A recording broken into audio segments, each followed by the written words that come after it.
குயிக்காக மணி பண்ணணும். நீங்கள் 50,000 வச்சுருந்தீங்கன்னா அது எப்படி 1 லட்சமாக மாற்றுறது, அந்த 1 லட்சத்தை எப்படி 10 லட்சமாக மாற்றுறது. This festive season, travel the world with Grand Royal Tours. Medway Hospitals, ஆரோக்கியத்திற்கான சிறந்த வழி. Adyar Ananda Pawan sweets and snacks மற்றும் A2B வெஜ் ரெஸ்டாரண்ட். உங்கள் பசியார எங்கள் ருசி பேசும். டெக்னிக்கல் எடுக்கிற எல்லாருமே என்ன செய்கிறாங்கன்னா, நீங்கள் 50,000 வச்சிருந்தா போகிறோம், அது 5 லட்சம் பண்ணலாம்னு சொல்லுவாங்க. ஆனால் அப்படி பண்ணவே முடியாது. வெறும் டெக்னிக்கல் போகிறோம், அந்த கம்பெனினா என்னென்ன பார்க்க வேண்டாம், ஃபண்டமெண்டலே வேஸ்ட்டுன்னு சொல்லுவாங்க. சொல்லும் போது கேட்கறதுக்கு எல்லாம் இனிமையாக இருக்கும். ஆனால் அந்த 50,000 வச்சு ட்ரேட் பண்ணி அந்த 50,000 லாஸ் தான் பண்ணுவாங்க. இதை நான் சொல்ல, நீங்கள் சொல்லலை, செபியே சொல்லுது. நீங்கள் ட்ரேட் பண்ணுறதுக்கு இன்றைக்கி ஒரு ஆப் ஓப்பன் பண்ணாலே அதில் ஃபஸ்ட்டு உங்களுக்கு என்ன வருதுன்னா டிஸ்க்ளைமர். 100ல் 90% மக்கள் F&O லாஸ் தான் பண்ணுறாங்க. வெறும் டெக்னிக்கல் யாராவது சொல்லி கொடுத்து நான் ஒருத்தரை பணக்காரன் ஆக்குறேன்னா அதை நான் ஒரு ஸ்கேமாக தான் பார்ப்பேன். மார்க்கெட்டில் பார்த்தீங்கன்னா டெக்னிக்கல் அனாலிசிஸ் கிளாஸ் எடுக்கிறதுக்கு 20,000 ரூபாயிலிருந்து 1 லட்ச ரூபாய் வரைக்கும் சார்ஜ் பண்ணுறாங்க. அந்த 1 லட்ச ரூபாய் சார்ஜ் பண்ணி என்ன சொல்லி கொடுக்குறாங்கன்னு எனக்கு ஒன்றும் தெரியல. ஒருத்தர் 20,000 ரூபாய் கிளாஸ் அட்டன் பண்ணிட்டாரு வைங்களேன், அவர் வந்து லாஸ் பண்ணிட்டாருன்னா அவர் என்ன நினைப்பாருன்னா, நான் லாஸ் பண்ணிட்டேன்னு நினைக்க மாட்டார். நம்ம கற்றுக்கிட்டது கம்மி, நம்ம இதோட அட்வான்ஸ்டு கற்றுக்கணும்னு போவார். இது ஒரு சைக்காலஜி. நீங்கள் அட்வான்ஸ்டு தான் மார்க்கெட்டை பொறுத்தவரைக்கும் ஃபண்டமெண்டல் தான், என்றைக்குமே ஃபண்டமெண்டல். அதனால தான் வாரன் பஃபெட் கிட்டத்தட்ட 60-65 வருஷமாக சக்ஸஸ்ஃபுல் இன்வெஸ்டராக இருக்கார். So trading is not for earning money. நீங்கள் இன்வெஸ்ட் பண்ணுறதுக்கு, நீங்கள் ஆக்டிவாக சம்பாதிக்கிற பணத்தை இன்வெஸ்ட் பண்ணுறதுக்கான ஒரு இடம் தான் ஸ்டாக் மார்க்கெட். ஆனால் நீங்கள் பணம் சம்பாதிக்கிறதுக்கே ஸ்டாக் மார்க்கெட் வந்தீங்கன்னா நீங்கள் உங்கள்கிட்ட இருக்க பணத்தை இழந்துட்டு தான் போவீங்க. வணக்கம் சார். வணக்கம் சார், நம்ம வந்து பங்குச்சந்தை சார்ந்து நிறைய பாசிட்டிவான விஷயங்களை வந்து பேசிட்டு இருக்கோம். இன்னொரு பக்கம் வந்து நம்ம டேட்டா பார்த்தோம் அப்படின்னா நிறைய F&O சார்ந்து நிறைய லாஸஸ் பற்றி தான் நம்ம கேள்விப்படுறோம். குறிப்பாக டேட்டா அப்படின்னு எடுத்துக்கிட்டோம்னா 10ல் 9 பேர் வந்து லாஸ் பண்ணுறாங்க. ஸோ எந்த இடத்துல உங்களோட F&O ட்ரேடிங் ஜேர்னி ஸ்டார்ட் ஆச்சு? F&O இல்லை, ஜென்ரலாகவே எங்களுடைய ட்ரேடிங் ஜேர்னி ஸ்டார்ட் ஆனது வந்து 2006 எண்ட் 7 ஆரம்பம் அப்படின்னு நான் சொல்லலாம். ஏன்னா அந்த நேரத்தில் வந்து என்னுடைய நண்பர் ஒருத்தர் இருந்தார். இப்போ மாதிரி நீங்கள் மொபைல்லேயே ட்ரேட் பண்ணுற இடம் இல்லை. நீங்கள் ட்ரேட் பண்ணணுன்னா ஒரு ஆஃபீஸில் போய், புரோக்கருடைய ஆஃபீஸில் போய் அங்கே உட்காந்து, அங்கே டெர்மினல்னு ஒன்று இருக்கும். நீங்கள் ஆர்டர் சொன்னீங்கன்னா அவர் என்ட்ரி போடுவார். அந்த ஆர்டர் உங்களுக்கு பை ஆகும், செல் ஆகும், அதெல்லாம் பண்ணுவாங்க. அங்கே நிறைய லேடிஸ், ஜென்ட்ஸ் நிறைய பேர் அங்கே இருக்கிற ஹவுஸ் ஒய்ஃபில் இருந்து வேலைக்கு போகிறவங்க வரைக்கும் அவங்க வருவாங்க. எல்லாத்துலேயுமே பிகினர்ஸ் லக்குன்னு சொல்லுவாங்க. ஆரம்பத்தில் கொஞ்சம் கொஞ்சம் பணம் வந்துட்டு இருந்தது. 10,000 உங்கள் அக்கௌண்ட்டில் இருந்தால் போதும். 10,000க்கு 3,000 தான் மார்ஜின் எடுத்துப்பாங்க. எடுத்துக்கிட்டு நிஃப்டி அன்றைக்கி நீங்கள் ஷார்ட் பண்ணிடலாம். ஒரு லாட்டை நாங்கள் ஷார்ட் பண்ணிட்டோம். ஸோ நானே என்னுடைய நண்பர் சேர்ந்து அந்த அக்கௌண்ட் வந்து அவர் பேரில் தான் இருக்குது, ஷார்ட் பண்ணிவிட்டு நாங்கள் பாட்டணும் வீட்டுக்கு கிளம்பிட்டோம். 3:30 மணிக்கு மார்க்கெட் க்ளோஸ் ஆகிடுச்சு, வீட்டுக்கு கிளம்பிட்டோம். ஸோ அன்றைக்கி 4 மணிக்கு என்ன ஆச்சுன்னா, செபியோட சீஃப், அன்றைய சீஃப் தாமோதரன் அவர் வந்து P-நோட் அப்படின்னு சொல்லுவாங்க, foreign institutional investor, foreign portfolio இன்வெஸ்டர்லாம் கேள்விப்பட்டிருப்பீங்க இல்லையா? அவங்க மூலமாக P-நோட்டில் சில பேர் ட்ரேட் பண்ணுறாங்க சந்தையில். ஆனால் அவங்களுடைய ஐடென்டிட்டி தெரியாது யாருக்குமே. இனிமேல் இது மாதிரி ட்ரேட் பண்ணுறதுக்கு நாங்கள் தடை விதிக்க போகிறோம், தடை விதிக்கலை, நாங்கள் தடை விதிக்க போகிறோம் அப்படின்னு ஒரு அனௌன்ஸ்மெண்ட் விட்டார். ஒரே பரபரப்பு. மார்க்கெட் க்ளோஸ்ட் அன்னைய டேட்டுக்கு. அடுத்த நாள் மார்க்கெட் ஓப்பன் 9:55 தான் அப்போ ஓப்பன் ஆகும். ஓப்பன் ஆன உடனே 10% மார்க்கெட் டவுன். இதில் ஒரு சின்ன குறிப்பு, நாங்கள் ஷார்ட் பண்ணணும்னு சொன்னோம் இல்லையா? ஷார்ட்னா என்னென்னா, சந்தை இறங்கும்னு சொல்லிட்டு நம்ம ஒரு பெட் கட்டுறதுன்னு வச்சுக்கோங்களேன். நார்மல் ஆடியன்ஸ்க்கு புரியறதுக்காக சொல்கிறேன். நீங்கள் கையில் ஒரு பொருள் இல்லாமல் அந்த பொருளை விற்காது. மார்க்கெட் பொறுத்த வரைக்கும் 10% டவுன் ஆச்சுன்னா மார்க்கெட்டை க்ளோஸ் பண்ணிடுவாங்க. அதுக்கப்புறம் ட்ரேடிங் நடக்காது. கொஞ்சம் நேரம் கேப் விட்டு திரும்ப ஓப்பன் பண்ணாங்க. அகைன் ஒரு 5% டவுன் ஆச்சு. நாங்கள் ஆல்ரெடி ஷார்ட் பண்ணியிருக்கோம். அதாவது மேலே நாங்கள் ஒரு இடத்துல விற்றுட்டோம், கீழே இறங்கும் போது வாங்கினா எங்களுக்கு லாபம். ஸோ மார்க்கெட் இறங்க நாங்களும் ட்ரை பண்ணுறோம், வாங்க முடியல. 2வது வாட்டியும் சந்தையை திரும்ப க்ளோஸ் பண்ணிட்டாங்க. அகைன் ஓப்பன் பண்ணும்போது தான் எங்களால் அதை ஸ்கொயர் ஆஃப் பண்ண முடிஞ்சது. ஸ்கொயர் ஆஃப் பண்ணி பார்த்தீங்கன்னா எங்களுடைய முதலீடு 10,000 ரூபா அக்கௌண்ட்டில் இருந்தது. பட் 3,000 தான் எடுத்திருக்காங்க லிமிட். எங்களுக்கு கிடச்சது 30,000 ரூபாய். கிட்டத்தட்ட ஒரே நாளில் 900% லாபம். ஸோ அங்கே இருந்த மற்ற எல்லாருக்குமே இந்த நியூஸ் அதுக்கு முந்தின நாள் சந்தை முடிஞ்ச பிறகு வருது. யாருக்குமே இதை பற்றின யாருக்குமே தெரியாது, இது மாதிரி ஒன்று பண்ண போகிறாங்கன்னு தெரியாது. எல்லோரும் லாங் பொசிஷன்லாம் வாங்கி வச்சுருப்பாங்க. அவங்களுக்குலாம் முகத்தில் ஈயாடலை, எக்கச்சக்கமான நஷ்டம். ஆனால் புதுசாக போன நாங்கள் ஒரே நாள் 30,000 3,000 ரூபா போட்டு 30,000 லாபம் பண்ணோன்னு எல்லாருக்கும் பயங்கரமான ஒரு என்ன சொல்கிறதுன்னு தெரியல அவங்களுக்கு. அடுத்த நாள் என்ன பண்ணோம், திரும்ப வந்து நாங்கள் இந்த ப்ராஃபிட் வந்தது இல்லையா, இதை வச்சு சில நிறுவனங்களை வாங்க ஆரம்பித்தோம். அகெயின் பிகினர்ஸில் எங்களுக்கு ஃபேவராக என்னாச்சுன்னா அதில் ஒரு 40% ப்ராஃபிட் வந்தது. இது ஒரு 2-3 மாதத்தில். அப்போ நாங்கள் ஒரு முடிவுக்கே வந்துட்டோம், இனிமேல் நம்ம தான் கிங்கு, சந்தையை நாங்கள் ஃபுல்லாக புரிஞ்சுக்கிட்டோம்னு சொல்லிட்டு. அன்றைக்கி என்ன ஒரு நேரட்டிவ் இருந்தது அப்படின்னு சொன்னாக்கா, இந்தியா வந்து ஒரு வல்லரசு ஆகும் 20 வருஷத்தில். ஸோ இன்றைக்கி வந்து இந்தியா வந்து தன்னுடைய உள்கட்டமைப்பு, இன்ஃப்ராஸ்ட்ரக்சர்னு சொல்லுவாங்க, அது பவர் ஜெனரேஷன், இதிலெல்லாம் தன்னுடைய முதலீடை பண்ண போகிறாங்க. இந்தியா கவர்மெண்ட் வந்து செலவு பண்ண போகிறது உள்கட்டமைப்பு மின்சாரத்தில் தான் செலவு பண்ண போகுது. அந்த கம்பெனியெல்லாம் பயங்கரமாக வளரப்போகுது அப்படின்னு ஒரு நரேட்டிவ் உருவாகுது. So TV news, news paper நீங்கள் எங்கே எடுத்திங்கனாலும் இதுதான் இன்ஃப்ராஸ்ட்ரக்சர் பவர். உடனே நாங்கள் என்ன பண்ணோம், எந்த கம்பெனிலாம் இருக்குது, எக்கனாமிக் டைம்ஸ் பேப்பரை வாங்குறது, எந்த கம்பெனிலாம் இதில் இருக்குதுன்னு தேடி பார்த்து அந்த கம்பெனிலாம் கொஞ்சம் கொஞ்சமாக இன்வெஸ்ட் பண்ண ஆரம்பிக்கிறோம். இதுக்கு மணிமகுடம் வச்ச மாதிரி 2008 ஜனவரியில் ரிலையன்ஸ் பவருடைய IPO வருது. அனில் அம்பானி தெரியும், இப்போ முகேஷ் அம்பானி இருக்கார், அவருடைய பிரதர் அனில் அம்பானி. அன்றைக்கி வந்து இது ஒரு பெரிய பேசுபொருள். நீங்கள் போய் யாரையா பார்த்தீங்க, இல்லை பஸ்ஸில் யாரையா பார்த்தீங்கன்னா கூட நீங்கள் ரிலையன்ஸ் பவர் IPOக்கு அப்ளை பண்ணிட்டீங்களான்னு தான் கேட்பாங்க, குட் மார்னிங்கே சொல்ல மாட்டாங்க. ஸோ அந்த மாதிரியான ஒரு ப்ரொமோஷன் நடந்தது. ஈவன் தமிழ் நியூஸ் சேனல்லலாம் கூட அது சம்மந்தமான ஆட் எல்லாமே வந்தது. நீங்கள் அப்போது ரீட்டைல் இன்வெஸ்டராக வந்து ₹1,00,000 தான் நீங்கள் அப்ளை பண்ண முடியும் மேக்ஸிமம். அப்ளை பண்ணிவிட்டு வெயிட் பண்ணாங்க. உங்களுக்கு 1 லேக்குக்கும் உங்களுக்கு அலாட் ஆகாது, அவ்வளோதான் உங்களுக்கு அலாட் ஆகும். எங்கள் எல்லாருக்குமே அலாட் ஆச்சு, ஃப்ரெண்ட்ஸ் எல்லாருக்குமே அலாட் ஆச்சு. ஆல்ரெடி நாங்கள் இன்ஃப்ராஸ்ட்ரக்சரில் பயங்கரமாக ஹெவிலி இன்வெஸ்டட், வந்த ப்ராஃபிட்டெல்லாம் தூக்கி அதில் போட்டிருக்கோம், எக்ஸ்ட்ரா காசை போட்டிருக்கோம். இப்போ இதில் ஒரு ₹1,00,000 ஆளுக்கு போட்டிருக்கோம். ஸோ எங்களுக்கு அலாட் ஆனது ரொம்ப கம்மி ஷேர் தான். அலாட்மெண்ட்டு எங்களுக்கு தெரிஞ்சிருச்சு, இவ்வளோ தான் வந்தது. சார் என்னடா இது, அது ₹420 அதோடைய ப்ரைஸ், பேன் ப்ரைஸ்ன்னு சொல்லுவாங்க. லிஸ்டிங் ஆகும்போது டெஃபினட்டாக 850 போகும். டிவியில் நீங்கள் நியூஸ் சேனல் எல்லாம் பார்த்தீங்கன்னா 850 போகுமா, 1000 போகுமா, இப்படி தான் பேச்சு போயிட்டே இருக்குது. ஆனால் இந்த 2008 லிஸ்டிங் அன்றைக்கி பார்த்தீங்கன்னா, அதுக்கு முன்னாடியே 2007 செகண்ட் ஹாஃபில் வேர்ல்டு ஃபுல்லாக ஒரு மேக்ரோ எக்கனாமிக் விஷயத்தில் வந்து ஒரு சப்ரைம் கிரைசிஸ்னு ஒன்று ஸ்டார்ட் ஆச்சு. யூஎஸில் வந்து கிட்டத்தட்ட வீட்டை நம்பி கடன் கொடுத்த எல்லா பேங்க்கும் திவால் நிலைமைக்கு போயிடுச்சு. லீமன் பிரதர் கொலாப்ஸ்ன்னு நீங்கள் போட்டு பார்த்தீங்கன்னா தெரியும். ஸோ அங்கே எல்லாமே வேர்ல்டு லெவலில் மார்க்கெட்லாம் கிராஷ் ஆகிட்டுருக்கு. ஜனவரி மாதம் இங்கே IPO வந்து லிஸ்ட் ஆக போகுது. ஸோ இதனுடைய தாக்கம் இந்திய சந்தைகளும் எதிரொலிச்சு. லிஸ்டிங் ஆனதே ₹400 கீழே தான் லிஸ்ட் ஆச்சு. அப்போ நாங்கள்லாம் முடிவு பண்ணிட்டோம், நம்மளாம் லாங் டேர்ம் இன்வெஸ்டர், வாங்கி விற்கிறது இனிமேல் நம்மளுடைய வேலை கிடையாது, நம்ம இதை அப்படியே நீண்ட காலம் வச்சுருக்க போகிறோம். அம்பானியோட பையன் அனில் அம்பானி இவரெல்லாம் போய் தோப்பாரா அப்படின்னு சொல்லி வச்சுருந்தோம். ஆனால் அந்த 2008 நடந்த கொலாப்ஸில் நிஃப்டி கிட்டத்தட்ட 6400 புள்ளிகள்லேருந்து 2200 புள்ளி வரைக்கும் கீழே விழுந்தது.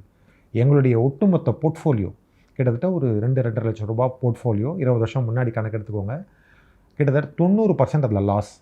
எங்களால் அதுக்கு மேலே பணத்தை பிரட்டி அதில் போடலாமா இல்லை வேண்டாமா, இதோட நிறுத்திக்கலாமா அப்படின்ற ஒரு தயக்கம் வந்துருச்சு. 90% லாஸ்னால் கிட்டத்தட்ட அதில் எதுவுமே இல்லை, 10% தான் அதில் இருக்குது. ₹2.5 லட்சம் போட்டோன்னா ₹20,000 அதில் இருக்குது. ஸோ இதுதான் அந்த லாஸுக்கு பின்னாடி இருந்த ஒரு ஸ்டோரியை ஒரு சுருக்கமாக உங்களுக்கு சொல்லியிருக்கேன். தொடர்ந்து வெற்றிகளை வந்து பார்த்துட்டே இருக்கும்போது அந்த வெற்றி சொல்லுச்சுன்னு சொன்னீங்களா, அவ்வளோதான் நம்ம வந்து மார்க்கெட் வந்து மாஸ்டர் பண்ணிட்டோம், இனிமேல் நம்ம தான் அப்படிங்கிறது இருக்குல்ல.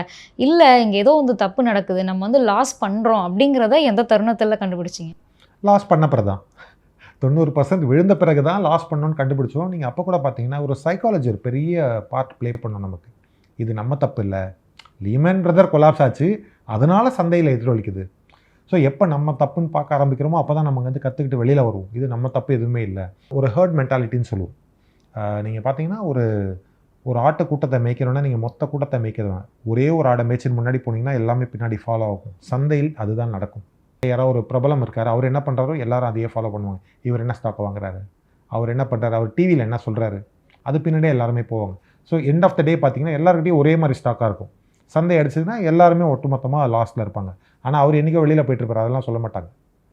ஸோ இதுதான் சந்தையில் நடக்கிற ஒரு சைக்கலாஜிக்கல் கேம். சரி, இந்த பீரியட் இருக்கு இல்லையா, நீங்கள் வந்து என்டர் ஆகுறீங்க, அதுக்கப்புறம் வந்து இல்லை இது வந்து லாஸ் ஆகுது, இனிமேல் நான் வந்து சந்தை பக்கம் போக மாட்டேன் அப்படின்னு இந்த பாடத்தை வந்து நீங்கள் கற்றுக்கிட்ட அந்த பீரியட் அப்படிங்கிறது ஒன்று இருக்குல்ல, எத்தனை மாதங்கள் ஆச்சு இல்லை எத்தனை வருடங்கள் ஆச்சு? கிட்டத்தட்ட மார்க்கெட் அந்த 2200 ஏறத்துக்கு 2 வருஷம் ஆச்சுன்னு நான் சொன்னேன். அந்த பீரியட் ஈவன் அது ஏறின பிறகு கூட என்னுடைய ஸ்டாக்ஸ் எல்லாம் ரொம்ப பெருசாக ஏறல. ஆனால் இந்த பீரியடில் நான் கிட்டத்தட்ட ஒரு வருஷம் சந்தை பக்கமே போகல.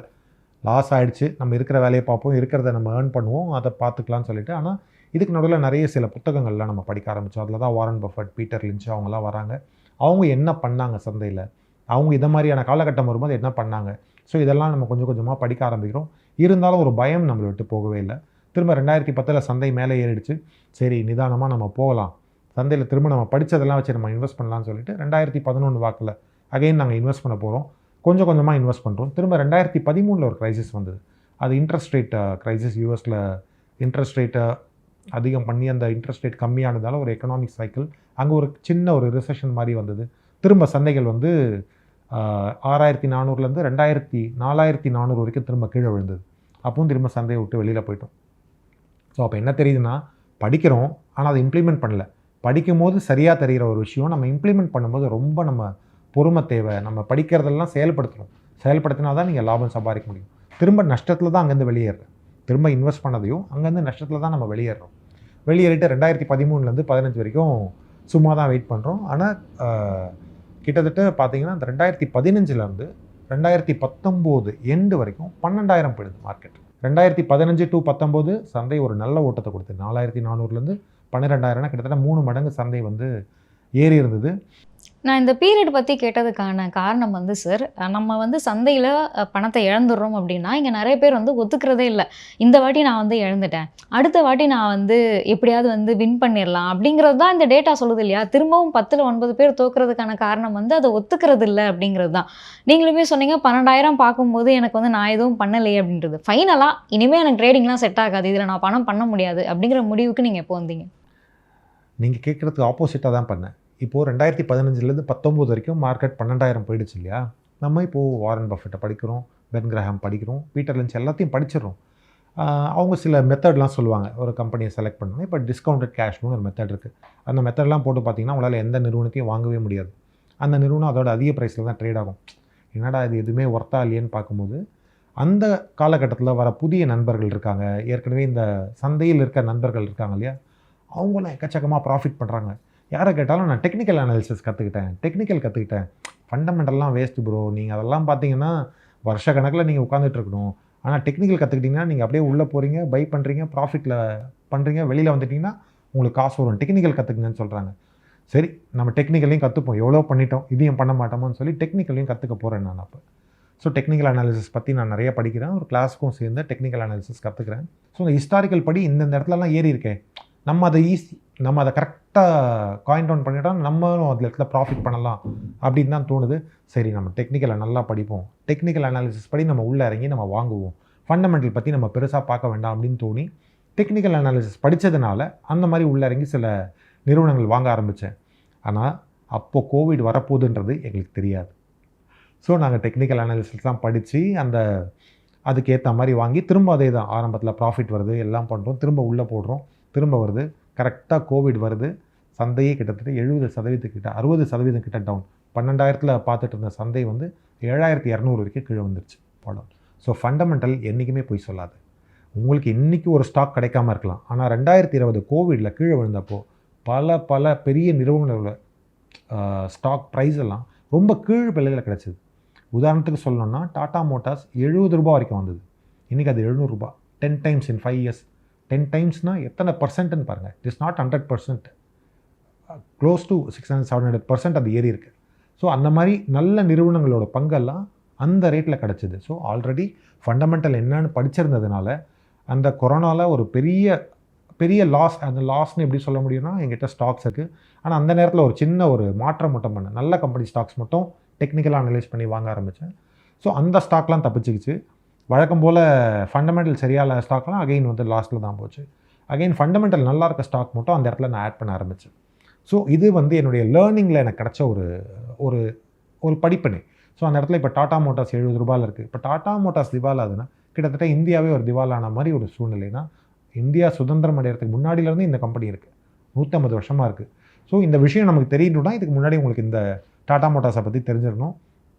ஒரு சுவாரஸ்யமான விஷயம், என்னுடைய டிமேட் அக்கௌண்ட் ஓப்பன் பண்ணி நான் முதல்ல வாங்கின கம்பெனி டாடா மோட்டார்ஸ். அப்போ வந்து அது பேர் டாடா மோட்டார்ஸில் டெல்கோன் இருக்கும், டாடா இன்ஜின் லோகோமோட்டிவ். அவங்க அந்த ரயிலுக்கான இதெல்லாம் கூட தயாரிச்சிட்டு இருந்தாங்க. பட் அதுக்கப்புறம் வெறும் கார் தான் தயாரிக்கிறாங்கன்றதுனால அவங்க டாடா மோட்டார்ஸ்னு மாற்றினாங்க. ஸோ அந்த பங்குமே இன்னும் நான் வச்சுருக்கேன். ஸோ இந்த மாதிரியான ஒரு புரிதல் வந்து அடையிறதுக்கு வந்து இவ்வளோ நீண்ட கால ஒரு அனுபவமும் ஒரு படிப்பும், இப்போ ஒன்று தேவையில்லைன்னு தெரியறதுக்கு கூட நம்ம படிக்க வேண்டியதாக இருக்குது. இன்றைக்கி நிறைய பேர் பார்த்திங்கன்னா இன்றைக்கி வந்து ஃபண்டமெண்டல் அனாலிசிஸை இன்னும் கொஞ்சம் ஆழமாக படித்து, இப்போ என்ஐஎஸ்எம்மில் நீங்கள் சொன்ன மாதிரி ஒரு சர்டிஃபைட் ரிசர்ச் அனலிஸ்ட்டாக வந்து நான் ஆயிருக்கேன்னா அதை இன்னும் நம்ம ஆழமாக படித்து தெரிஞ்சுக்கணுன்ற ஒரு ஆர்வத்தை தான். ஆனால் இப்போ வந்து நான் ஒரு ஃபண்டமெண்டல் பற்றின ஒரு கிளாஸ் எடுக்கிறேன் அப்படின்னு சொன்னால் ஒரு 100 பேர் சேர்றாங்கன்னு வச்சுக்கோங்களேன். நான் டெக்னிக்கல் கிளாஸ் எடுக்கிறேன்னு சொன்னால் ஒரு 1000 பேர் சேருவாங்க. ஏன்னா மக்களுக்கு குயிக்காக மணி பண்ணணும். டெக்னிக்கல் எடுக்கிற எல்லாருமே என்ன செய்கிறாங்கன்னா, நீங்கள் ஒரு மாதத்தில் நீங்கள் பணம் பண்ணலாம், நீங்கள் 50,000 வச்சுருந்தா போகிறோம், அது 5 லட்சம் பண்ணலாம்னு சொல்லுவாங்க. ஆனால் அப்படி பண்ணவே முடியாது. நீங்கள் வெறும் டெக்னிக்கல் மட்டும் போதும். நிறைய பேர் இருக்காங்க வெறும் டெக்னிக்கல் போகிறோம், அந்த கம்பெனினா என்னென்ன பார்க்க வேண்டாம், ஃபண்டமெண்டலே வேஸ்ட்டுன்னு சொல்லுவாங்க. நீங்கள் 50,000 வச்சுருந்தீங்கன்னா அது எப்படி 1 லட்சமாக மாற்றுறது, அந்த 1 லட்சத்தை எப்படி 10 லட்சமாக மாற்றுறதுன்னு சொல்லும் போது கேட்குறதுக்கு எல்லாம் இனிமையாக இருக்கும். ஆனால் அந்த 50,000 வச்சு ட்ரேட் பண்ணி அந்த 50,000 லாஸ் தான் பண்ணுவாங்க. இதை நான் சொல்ல, நீங்கள் சொல்லலை, செபியே சொல்லுது. ஈவன் நீங்கள் ட்ரேட் பண்ணுறதுக்கு இன்றைக்கி ஒரு ஆப் ஓப்பன் பண்ணாலே அதில் ஃபஸ்ட்டு உங்களுக்கு என்ன வருதுன்னா டிஸ்க்ளைமர், 100ல் 90% மக்கள் F&Oவில் லாஸ் தான் பண்ணுறாங்க. அதில் 95% பேர் வந்து அவங்களுடைய ப்ராஃபிட் ஆக்சுவலாக அவங்க அந்த டேக்ஸஸ்ஸு, ப்ரோக்கரேஜ் இதெல்லாம் பே பண்ணுறதுக்கு தான் கரெக்டாக இருக்குது. மீதி இருக்க 5% பேர் தான் அதில் ப்ராஃபிட்டே பண்ணுறாங்க. ஸோ டெக்னிக்கல், வெறும் டெக்னிக்கல் யாராவது சொல்லி கொடுத்து நான் ஒருத்தரை பணக்காரன் ஆக்குறேன்னா அதை நான் ஒரு ஸ்கேமாக தான் பார்ப்பேன். ஏன்னா எனக்கு டெக்னிக்கல் நல்லா தெரியும், அதனால் சொல்கிறேன். நீங்கள் ஃபண்டமெண்டல் பாருங்கள், உங்களுக்கு ஏதோ ஒரு இடத்துல இந்த இடத்துலேருந்து நான் எக்ஸிட் ஆகணுமா, இல்லை இந்த இடத்துல இன்னும் அக்யூமுலேட் பண்ணணுமான்னு தெரியறதுக்கு நீங்கள் டெக்னிக்கல் யூஸ் பண்ணலாம், ஒரு டூலாக யூஸ் பண்ணலாம். ஆனால் நான் வெறும் டெக்னிக்கல் மட்டும் தான் வச்சுருப்பேன் அப்படின்னு சொல்கிறது ஒரு ஸ்கேம். ஒரு அனாலஜி, ஒரு உதாரணமாக சொல்ல போனோன்னா, நீங்கள் ஒரு பில்டிங் கன்ஸ்ட்ரக்ட் பண்ணணுன்னாக்கா சிமெண்ட்டு செங்கல்லாம் வச்சு கட்டிடுவீங்க. அதுக்கப்புறம் செவரெல்லாம் கட்டிட்டு உள்ளே வந்து இன்டீரியர்ஸ் பண்ணுவீங்க. ஸோ ஃபண்டமெண்டல்ன்றது சிமெண்ட்டு செங்கல்லாம் வச்சு வெளியில் கட்டுற ஸ்ட்ரக்சர், டெக்னிக்கல் உள்ளே இருக்கிற இன்டீரியர். எனக்கு வெறும் இன்டீரியர் போகிறோம், நான் கொடுத்து நான் நடத்துவேன்னு சொன்னால் எவ்வளோ முட்டாள்தனமோ அந்த மாதிரி முட்டாள்தனம் தான் டெக்னிக்கல் மட்டும் போகிறோம், அதை வச்சு சம்பாதிக்கலாம்னு சொல்கிறதும். இன்னும் மோஸ்ட் ஆஃப் த பீப்புள் பார்த்திங்கன்னா இன்றைக்கி நான் பார்க்குறேன் மார்க்கெட்டில் பார்த்திங்கன்னா டெக்னிக்கல் அனாலிசிஸ் கிளாஸ் எடுக்கிறதுக்கு 20,000 ரூபாயிலேருந்து 1 லட்ச ரூபா வரைக்கும் சார்ஜ் பண்ணுறாங்க. அந்த 1 லட்ச ரூபா சார்ஜ் பண்ணி என்ன சொல்லிக் கொடுக்குறாங்கன்னு எனக்கு ஒன்றும் தெரியல. ஏன்னா டெக்னிக்கல். ஆனால் நீங்கள் இன்னொன்று பார்த்தீங்கன்னா மக்களும் அதை நோக்கி தான் போவாங்க. ஒருத்தர் 20,000 ரூபா கிளாஸ் அட்டன் பண்ணிட்டார் வைங்களேன், அவர் வந்து லாஸ் பண்ணிட்டாருன்னா அவர் என்ன நினைப்பாருன்னா, நான் லாஸ் பண்ணிட்டேன்னு நினைக்க மாட்டார். நம்ம கற்றுக்கிட்டது கம்மி, நம்ம இதோட அட்வான்ஸ்டு கற்றுக்கணும்னு போவார். இது ஒரு சைக்காலஜி. நீங்கள் அட்வான்ஸ்டு தான் மார்க்கெட்டை பொறுத்தவரைக்கும் ஃபண்டமெண்டல் தான், என்றைக்குமே ஃபண்டமெண்டல். அதனால தான் வாரன் பஃபெட் கிட்டத்தட்ட 60-65 வருஷமாக சக்ஸஸ்ஃபுல் இன்வெஸ்டராக இருக்கார். நான் இப்போது இந்த இந்த இந்த வீடியோ பார்த்துட்ருக்க மக்களை ஒரு கேள்வி கேட்குறேன்.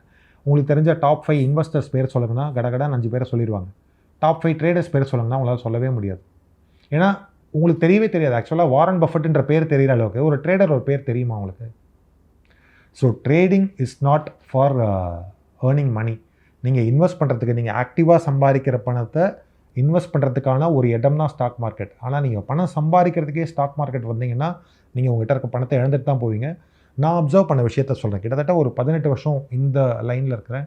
டெக்னிக்கல் கிளாஸ் அட்டன் பண்ணும்போது பார்த்தோன்னாக்கா கும்மிடிப்பூண்டி, திருவள்ளூர், அவுட்டர் சென்னையில் இருக்க அங்கே இருக்கிற ரொம்ப சாதாரண குடும்ப பின்னணியிலேருந்து வரவங்களாம் கிளாஸ் கற்றுக்க வருவாங்க. அந்த வெளியில் இருக்க அந்த டீ கடையில் போய் டீ சாப்பிடுவோம். சும்மா அவங்ககிட்ட பேச்சு கொடுப்பேன், என்ன பண்ணுறீங்கன்னா, காலேஜ் முடிச்சுட்டு வரேன், ஏன்பா வேலைக்கு எதுவும் போலியானா, இல்லை இன்னொருத்தர்கிட்ட போய் கை கட்டி வேலை பார்க்குறதெல்லாம் நானே எனக்கு ஒரு சொந்தமாக நான் முதலாளி ஆகணுன்னுவாங்க. சரி முதலாளி ஆனால் ஏதோ ஒரு வியாபாரம் ஆரம்பிக்கலாம் இல்லைன்னா, இல்லை டெக்னிக்கலே ஒரு வியாபாரம் தான் அப்படின்னு சொல்லுவாங்க. எனக்கு அவங்ககிட்ட சொல்கிறதுக்கு ரொம்ப கஷ்டமாக இருக்கும். சரி எவ்வளோ கேபிட்டல் வச்சுருக்கீங்கன்னா, 50,000 ரூபா கேபிட்டல் வச்சுருக்கேன்னுவாங்க. ஃபீஸே ஒரு 20,000 ரூபா கட்டியிருப்பீங்களே இப்போ. ஆமாம், வேறு கேபிட்டல் என்ன பண்ணுவீங்கன்னா கடன் வாங்கிக்குவோம். இப்போ தான் லோன் ஆப் இருக்குது, அதில் போய் நான் கடன் வாங்கிக்கோன்றாங்க. நீங்கள் கடன் வாங்கி ட்ரேட் பண்ணியெல்லாம் சாதிச்சதா இங்கே யாருக்கும் சரித்திரமே கிடையாது. நான் ஒரு லெவலுக்கு மேலே அவங்கக்கிட்ட இதெல்லாம் வந்து சரி வராது, நீங்கள் ஒரு வேலைக்கு போங்கன்னு சொல்ல முடியல. ஆனால் சிலர் வந்து ஒரு குரூப் வச்சுருப்பாங்க, டெலகிராம் குரூப் ஒன்று ஆரம்பிச்சிருப்பாங்க. அதில் நான் பார்ப்பேன், நிறைய பேர் பார்ப்பேன் லாஸ் பண்ணியிருப்பாங்க. அப்புறம் அந்த குரூப்லேயே ஆக்டிவாக இருக்க மாட்டாங்க. ஒருத்தர் மட்டும் திடீர்னு தனியாக ஒரு மெசேஜ் பண்ணார், ப்ரோ நம்ம கற்றுக்கிட்ட டெக்னிக்கல் வந்து ப்ரைஸ் ஆக்ஷன் தான், அதை மட்டும் வச்சுலாம் நம்ம சம்பாதிக்க முடியாது, பேட்டர்ன் கிளாஸ்னு ஒன்று இருக்குது, நான் அதை கற்றுக்கிட்டேன், நான் அதை படி ட்ரேட் பண்ணி உங்களுக்கு குரூப்லலாம் அப்டேட் போடுறேன்னாரு. 2 மாதம் தொடர்ந்து போட்டார். 3வது மாதம் தான் ஆளை காணும். இன்னொரு குரூப் அதே மாதிரி இருக்குது, அதுலேயும் ஒரு நண்பர் இருக்கார். அவங்க என்ன பண்ணாங்கன்னா, அவர் ஒரு லாஜிக்கலாக கொஸ்டின் கேட்டார். டெக்னிக்கல் பண்ணுறவங்களுக்கு தெரியும், ட்ரேடிங் வியூன்னு ஒரு ஆப் இருக்குது, அதில் தான் இந்த சார்ட்டெல்லாம் பார்ப்பாங்க. எல்லாரும் பார்க்குற சார்ட்டு, அதே சப்போர்ட்டு அதே ரெசிஸ்டன்ஸ் பார்த்தா நம்ம எப்படி ப்ராஃபிட் பண்ண முடியும்? எல்லாருக்குமே அதான் தெரியுது. அப்போ இது இல்லாத வேறு ஏதோ ஒன்று நம்ம காசு கொடுத்து வாங்கினா தான் பண்ண முடியும். அந்த மாதிரி ஒன்று இருக்குது. அது ஆர்டர் ப்ரொஃபைல், மார்க்கெட் ப்ரொஃபைல். நான் வந்து பேர் வந்து ஒரு தெரிஞ்சுக்கிறதுக்காக சொல்கிறேன். இது எல்லாமே இன்னும் பல விதமாக சொல்லுவாங்க. ஆனால் எது சொன்னாலும் ஃபண்டமெண்டல் இல்லாமல் டெக்னிக்கல் வேலையே செய்யாது. அந்த ஆர்டர் ப்ரொஃபைல், மார்க்கெட் ப்ரொஃபைல் என்னென்னா, நீங்கள் அந்த சார்ட்டை வாங்குறதுக்கு மாதம் காசு கட்டணும். இதை சொல்லிக் கொடுக்குறது ஒரு கோச்சிங் இருக்குது, அதுக்கு ஒரு காசு கட்டணும். அந்த கோச்சிங் பார்த்தீங்கன்னா, நான் அந்த குரூப்பில் இருக்கிற நண்பர் சொல்கிறாரு, ஒவ்வொரு கிளாஸுக்கும் 100 பேர் சேர்றாங்க, ஒருத்தருக்கு சார்ஜ் 16,000 ரூபா. அப்படி நீங்கள் கணக்கு பண்ணி பார்த்துங்க, அவர் அந்த கோச்சிங்கில் எவ்வளோ சம்பாதிக்கிறார் மாதம். அந்த குரூப்பில் ஒரு சின்ன ஒரு பிரச்சனை வந்தது. யார் சொல்லிக் கொடுக்குறாரோ, நீங்கள் ட்ரேட் பண்ணி காமிக்கணும், எங்களுக்கு ப்ராஃபிட் பண்ணி காமிக்கணும்னு பிரச்சனை வந்தோடனே அவர் ஒத்துக்கிறார். இதெல்லாம் நண்பர் சொல்கிறது. அவர் ஒத்துக்கிட்டு நான் 1 மாதம் இந்த 1 மாதம் நான் ட்ரேட் பண்ணுறேன் அப்படின்னு ட்ரேட் பண்ணி ஃபுல்லாக லாஸ் பண்ணுறாரு. அவராலே ப்ராஃபிட் பண்ண முடியல. உடனே இதை கேட்டவங்க, என்ன சார் நீங்களே இப்படி லாஸ் பண்ணுறீங்களா அப்படின்னு கேட்டால், நியாயமாக என்ன பண்ணணும், ஒத்துட்ருக்கணும். என்ன பண்ணாங்க, கேட்டவங்களெலாம் குரூப் விட்டு வெளில அனுப்பிச்சிட்டாங்க. So it happens. அதனால் நீங்கள் ட்ரேடிங்கில் சொல்லிக் கொடுக்குறவர் ப்ராஃபிட் பண்ணுறாரா இல்லையான்றதே உங்களுக்கு தெரியாது. இன்னொன்று அவங்களோட ப்ராஃபிட் ஸ்க்ரீன்ஷாட்லாம் ஓப்பன் பண்ணி காட்டுவாங்க. நீங்கள் காலையில் 9 மணிலேருந்து 3 மணி வரைக்கும் 3:30 மணி வரைக்கும் உட்காந்து சிஸ்டம் முன்னாடியே உட்காந்து ட்ரேட் பண்ணுறதுக்கு உங்களுடைய ஃபினான்ஷியல் பொசிஷன் உங்களுக்கு இடம் கொடுக்குமான்னு பாருங்கள். அது இடம் கொடுத்தால் அந்த ட்ரேடிங்கில் உட்காரலாம். அப்போ உங்களுக்கு பேக்கப்பாக ஒரு 25-30 லட்சம் உங்கள்கிட்ட காசு இருக்கணும். உங்கள் ஃபேமிலியை கவனிச்சிக்கிறதுக்கு ஏதோ ஒரு வருமானம் இருக்கணும். அப்போ தான் நீங்கள் ட்ரேடிங்குள்ளே என்ட்ரு ஆகணும். அதில் நீங்கள் கண்டிப்பாக ப்ராஃபிட் பண்ணுவீங்கன்னு சொல்கிறதுக்கு எந்தவித ஆதாரமும் இல்லை. நான் சொன்ன போல் ரியல் டைம் எக்ஸாம்பிள் அவங்க பேரை குறிப்பிட விரும்பலை. ஏன்னா அவங்களுக்கு வந்து தெரியும் வெறும் டெக்னிக்கல் வச்சு ட்ரேட் பண்ணி ப்ராஃபிட் பண்ண முடியாதுன்னு தெரியும். ஆனால் அவர் என்ன தைரியத்தில் லைவ் ட்ரேடுக்கு ஒத்துக்கிட்டாருனே தெரியல. நீங்கள் டிவியில் கூட பாருங்கள், லைவ் ட்ரேட் பண்ணவே மாட்டாங்க. ட்ரேட் பண்ணுவாங்க, ப்ராஃபிட் பண்ணது அப்புறம் டெலிகாஸ்ட் பண்ணுவாங்க. நீங்கள் லைவ் ட்ரேட் பண்ணி ப்ராஃபிட் பண்ணி காமிங்கன்னா 99 பேர் ஓடி போயிடுவாங்க. ஏன்னா அது பண்ணுறது கொஞ்சம் கஷ்டம். இப்போ நம்ம டிஸ்கஸ் பண்ணும்போது சில நிறுவனங்கள் பேர்லாம் நான் சொல்லியிருக்கேன் இல்லையா, டாடா மோட்டார்ஸ் சொல்லியிருப்பேன், இல்லை வேறு ஏதாவது நிறுவனம், ரிலையன்ஸ் பவர் சொல்லியிருப்பேன். இதெல்லாம் வாங்குங்க இல்லை விற்றுருங்கன்ற சொல்கிறதுக்கான ரெக்கமெண்டேஷனே கிடையாது. As a certified research analyst நாங்கள் ரெக்கமெண்டேஷனும் கொடுக்கக்கூடாது. இது என்னோட லைஃப்பில் நடந்த ரியல் டைம் எக்ஸாம்பிளை உங்களுக்கு சொல்கிறதுக்காக அதை சொல்லியிருக்கிறேன். சார் நீங்கள் சொன்ன மாதிரி இங்கே நிறைய ட்ரேடிங் சார்ந்து வந்து நிறைய ஸ்ட்ராட்டஜிஸை நம்ம வந்து பார்க்க முடியும். இந்த ஸ்ட்ராட்டஜி ஃபாலோ பண்ணிங்கன்னா உங்களால் வந்து வின் பண்ண முடியலாம் அப்படிங்கிறத நம்ம நிறைய பார்க்குறோம். நீங்கள் இத்தனை வருஷம் எக்ஸ்பீரியன்ஸில் நீங்கள் அந்த மாதிரி ஒன்று இல்லவே இல்லை அப்படிங்கிற மாதிரி சொல்கிறீங்க. அதாவது அந்த அளவுக்கு சக்ஸஸ் பண்ணுறது அப்படிங்கிற ரேட் வந்து கம்மி அப்படின்னு சொல்கிறீங்க. நிதர்சனம் எப்படி இருக்குது, இந்த ஸ்ட்ராட்டஜிஸ்லாம் கற்றுக்கிட்டா ப்ராஃபிட் பண்ண முடியும் அப்படின்னு நம்புகிறவங்களுக்கு நம்ம வந்து என்ன சொல்லலாம்? நான் இவ்வளோ நேரம் சொல்லிட்டு வந்தது தான் ஆக்சுவலாக மார்க்கெட்டில் there is no holy grail strategy. இது பண்ணால் ப்ராஃபிட் வந்தே தீரும்னு எந்த ஸ்ட்ராட்டஜியும் கிடையாது. ஈவன் நீங்கள் யாராவது டெக்னிக்கல் அனாலிசிஸ் சொல்லிக் கொடுக்குறவங்க, இந்த மாதிரி வேறு பேரில் சொல்லிக் கொடுக்குறவங்களை கேட்டிங்கன்னா அவங்க ஒரு ஸ்ட்ராட்டஜி சொல்லுவாங்க. இதில் எவ்வளோ சார் பர்சன்டேஜ் ப்ராபபிலிட்டி எவ்வளோ இதில் ஜெயிக்கிறதுக்குன்னு கேட்டால் 60%ன்னு சொல்லுவாங்க. உங்களுக்கு கேட்க லாஜிக்கலாக இருக்கும். 60% வந்து நம்ம ஜெயிக்க பாசிபிலிட்டி இருக்குது தானே, அப்போ நம்ம போடலாமே பணத்தை. 40% தானே ஃபெயில் ஆகிற பாசிபிலிட்டி இருக்குதுன்னு. நான் உங்களுக்கு இப்போ ஒரு சின்ன எக்ஸாம்பிள் ஒன்று சொல்கிறேன். உங்களுக்கு ரஷ்யன் ரோலைன்னா என்னன்னு தெரியுமா? ஒரு விளையாட்டு இருக்குது, நீங்கள் பார்த்துருப்பீங்க சினிமாவில். ஒரு ரிவால்வர் எடுத்துப்பாங்க, அதில் 6 புல்லட் போடலாம். அதில் ஒரே ஒரு புல்லட் மட்டும் போட்டுட்டு நல்லா சுற்றிடுவாங்க. இப்போ உங்கள் நெத்தியில் வச்சு சுட்டுக்குங்கன்னு சொல்லுவாங்க. சுட்டுப்பீங்களா? ப்ராபபிலிட்டி எவ்வளோ தெரியுமா அதில் வின் பண்ணுறதுக்கு? 83.3% இருக்குது. ஏன் சுட்டுக்க மாட்டீங்க? பயம். ஏன்? உயிர் போயிடும். ஆனால் 60% ப்ராபபிலிட்டி ஸ்ட்ராட்டஜி இருக்குன்னா அங்கே போய் காசை போடுறீங்க. ஏன்? உயிர் போனால் திரும்பி வராது, பணம் போனால் எப்படியா சம்பாரிச்சிக்கலாம். புரியுதுங்களா? 83% ஸ்ட்ராட்டஜி ப்ராபபிலிட்டி இருக்கிறதுலையே நீங்கள் வந்து தைரியமாக நீங்கள் ஈடுபட மாட்டீங்க. அப்போது இந்த ஸ்ட்ராட்டஜிலாம் எப்படி ஒர்க் ஆகும்? அது இல்லாமல் இன்னொன்று ட்ரேடிங் பண்ணுறவங்களாம் என்ன சொல்லுவாங்கன்னா, இது ஒன்று பெரிய ஒரு வேலை என்னென்னா, நீங்கள் வந்து பாசிட்டிவிட்டியாக இருக்கணும் ப்ரோ, ஆப்டிமிஸ்டிக்காக இருக்கணும். நீங்கள் வந்து பெசிமிஸ்டிக்காக இருந்தீங்கன்னா உங்களுக்கு எதுவுமே நடக்காதுன்னுவாங்க. துப்பாக்கி எக்ஸாம்பிள் தான். பாசிட்டிவாக வச்சு சுட்டுக்குங்க 2 வாட்டி. முடியுமா? நீங்கள் இங்கே இருக்கீங்க, ஒரு வருஷத்துக்கு 12 லட்ச ரூபா சம்பாதிக்கிறீங்க. ஏதோ ஒரு தொழில் பண்ணுறீங்க, 12 லட்ச ரூபா சம்பாதிக்கிறீங்க.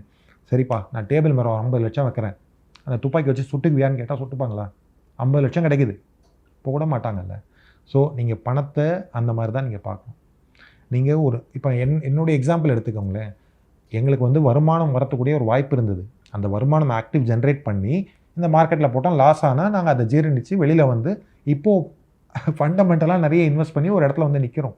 அப்போ உங்களுக்கு ஆக்டிவ் இன்வெஸ்ட்மெண்ட் இல்லாமல் இதை மட்டுமே நீங்கள் வேலையை எடுத்துக்கிட்டு பண்ணிங்கன்னா உங்கள்கிட்ட இருக்க பணம்லாம் தீர்ந்த பிறகு என்ன பண்ணுவீங்க? ஸோ இன்னொரு லாஜிக்கலான கொஸ்டின், அந்த மாதிரி கேட்குறவங்களுக்கு 60% ப்ராஃபிட்டபிலிட்டி சொல்கிறாங்க இல்லையா, அவங்க 10 கால் கொடுக்குறாங்க, 6 கால் ஜெயிக்கும்னு சொல்கிறாங்க. இப்போது நான் ஒரு 1 லட்ச ரூபா வச்சுருக்கேன். அந்த 10 காலில் நான் முதல் 6 கால் போடுறேன் இல்லையா, முதல் 4 கால் ஃபெயிலியர் ஆகிடுது. இப்போ முதல் 40 ரூபா போயிடுது, அப்போ மீதி என்கிட்ட இப்போ 60 ரூபா தான் இருக்கும். ஸோ அதை வச்சு நான் இன்னும் என்ன சம்பாதிக்க முடியும்? இன்னொன்று, முதல் 4 கால் ஃபெயிலியர் ஆனோடனே மீதி 6 காலுக்கு நான் காசு போடுறதுக்கே எனக்கு வந்து தயக்கமாக தான் இருக்கும். இது வருமா வராதா? இன்னொன்று, அவங்க 60% சொல்கிறதுல ஒரு நுவான்ஸ் இருக்குது. அந்த 10 காலில் 6 கால் ஜெயிக்கும்ன்றது இல்லை. அந்த மாதம் முழுக்க ஒரு 100 கால் கொடுப்பாங்க, அதில் எந்த 60% ஜெயிக்கும்னு யாருக்குமே தெரியாது. ஸோ லாஜிக்கலாக நம்ம யோசிக்கும் போது சரின்ற மாதிரி தோணும், இதெல்லாம் ஒரு பயஸ். ஆனால் நீங்கள் உட்காந்து யோசித்து பார்த்தீங்கன்னா, இந்த ரஷ்யன் ரோல் எக்ஸாம்பிள் யோசித்து பார்த்தீங்கனாலே இது சரியில்லைன்னு நமக்கு தெரிஞ்சிடும். ஸோ உங்களுக்கு இன்ஃப்ளேஷன்றது ஒரு பெரிய ஃபேக்டர். இன்றைக்கி 100 ரூபா வச்சு ஒரு பொருள் வாங்க முடியும்னா அடுத்த வருஷம் அதே பொருளை அந்த 100 ரூபாய்க்கு வாங்க முடியாது. 110 ரூபாய்க்கோ 112 ரூபாய்க்கோ தான் நீங்கள் உங்களால் வாங்க முடியும். இதுதான் இன்ஃப்ளேஷன். இந்த இன்ஃப்ளேஷனை பீட் பண்ணுற அளவுக்கு உங்கள் இன்வெஸ்ட்மெண்ட் இருந்தாலே போகிறோம். அதான் நம்மளுடைய இண்டெக்ஸ் ஃபண்ட்ஸே கொடுக்கும். ரெண்டாவது, நீங்கள் ஒரு ஆக்டிவ் இன்கம் நீங்கள் ஜென்ரேட் பண்ணுற ஒரு ஆளாக இருக்கணும். ராபர்ட் கியோசாகி சொன்ன மாதிரி நீங்கள் ஒரு ப்ரொஃபஷனலோ இல்லைனா சேலரிடு எம்ப்ளாயியோ இல்லைனா ஒரு பிஸ்னஸ் பர்சனாகவோ இருக்கணும். நீங்கள் இருந்தீங்கன்னா ஒரு இன்கம் வரும், உங்கள் செலவுகள் போக மீதி இருக்கிறத இன்வெஸ்ட்மெண்ட்டுக்கு நீங்கள் ஒதுக்கி வச்சு அதை தொடர்ச்சியாக முதலீடு பண்ணிகிட்டே வந்தீங்கன்னா, நான் சொன்ன index funds, not even mutual funds, index ஃபண்ட்ஸில் முதலீடு பண்ணிங்கனாலே போகிறோம், இன்ஃப்ளேஷனை பீட் பண்ண ரிட்டர்ன் உங்களுக்கு கிடைக்கும். நீங்கள் நான் சொல்கிறது உங்களுக்கு நம்பிக்கை இல்லைன்னா நிஃப்டியோட ரிட்டர்ன்ஸ் கடந்த 10 வருஷத்தில் நீங்கள் எடுத்து பாருங்கள். ஒவ்வொரு வருஷம் எவ்வளோ ரிட்டர்ன் கொடுத்துருக்கு, கம்பவுண்டட் ஆனுவல் க்ரோத் ரேட்டுன்னு சொல்லுவோம். அதை பார்த்தீங்கனாலே 12% 14% நிஃப்டி கொடுத்துருக்கு. நான் சொன்ன 2007 எக்ஸாம்பிளில் பார்த்தீங்கன்னா 2007 2008 2200 அந்த நிஃப்டி இன்றைக்கி 25,000 கிட்ட இருக்குது. 10 டைம்ஸ் இல்லையா அது? ஸோ அன்றைக்கி நாங்கள் இழந்த பணத்தை அதில் இன்வெஸ்ட் பண்ணியிருந்தாலே நாங்கள் இன்றைக்கி 10 டைம்ஸ் பண்ணியிருப்போம் இல்லையா? ஸோ நீங்கள் இந்த மாதிரி யோசிங்க, ரொம்ப சிம்பிளாக டேர்ம்ஸில் யோசிங்க, காம்ப்ளிகேட்டே பண்ணிக்காதீங்க. என்கிட்ட இந்த ஸ்ட்ராட்டஜி இருக்குது, இதில் இவ்வளோ லாப சதவீதம் இருக்குன்னு சொன்னால் அவரே ட்ரேட் பண்ணி சம்பாதிச்சுட்டு போகலாம்ல, ஏன் இன்னொருத்தருக்கு சொல்லிக் கொடுக்கணும்? சர்வீஸ் மோட்டிவா. சார், இன்னைக்கு வந்து நிகழ்ச்சியில் கலந்துக்கிட்டு உங்களோட லைஃப்பில் நடந்த ட்ரேடிங் சார்ந்த நிறைய விஷயங்கள் எங்களுக்காக பகிர்ந்துக்கிட்டீங்க. Thank you so much for. Thank you. This festive season, travel the world with Grand Royal Tours. Medway hospitals, ஆரோக்கியத்திற்கான சிறந்த வழி. Adyar Ananda Pawan sweets and snacks மற்றும் A2B வெஜ் ரெஸ்டாரண்ட் உங்கள் பசியார எங்கள் ருசி பேசும்.